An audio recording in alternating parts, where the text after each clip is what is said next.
જામનગર જિલ્લાના કાલાવડ શહેરમાં નગરપાલિકાની ચૂંટણી પહેલા કોંગ્રેસને ઝટકો, 100થી વધુ લઘુમતી સમાજના લોકો ભાજપમાં જોડાયા. ચૂંટણી પૂર્વે જ કોંગ્રેસમાં ભંગાણ. જામનગર જિલ્લાના કાલાવડ નગરપાલિકાની ચૂંટણીને હવે ગણતરીના દિવસો બાકી છે, ત્યારે ચૂંટણી પહેલા કોંગ્રેસને મોટો ઝટકો લાગ્યો. કાલાવડ લઘુમતી સમાજના મોટી સંખ્યામાં લોકોએ કોંગ્રેસને રામ રામ કરી ભાજપમાં જોડાયા.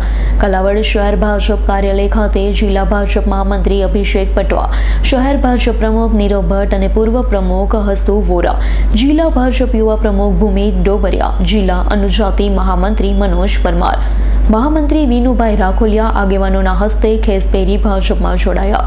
લઘુમતી સમાજના આગેવાન ભાજપમાં જોડાતા સ્થાનિક સ્વરાજ્યની ચૂંટણીમાં ભાજપની તાકાતમાં વધારો થયો છે.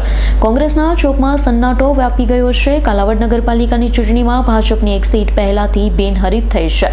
ભાજપે ખાતું ખોલાવી દીધું છે અને આગામી દિવસોમાં જંગી લીડથી ભાજપ નગરપાલિકાની ચૂંટણી જીતશે તેવો વિશ્વાસ વ્યક્ત કર્યો છે. હર્ષલ ખંડેડિયાનો રિપોર્ટ, S9 ન્યૂઝ, જામનગર. અમારી તમામ માહિતીથી અપડેટ રહેવા માટે જોડાયેલા રહો S9 ન્યૂઝ સાથે.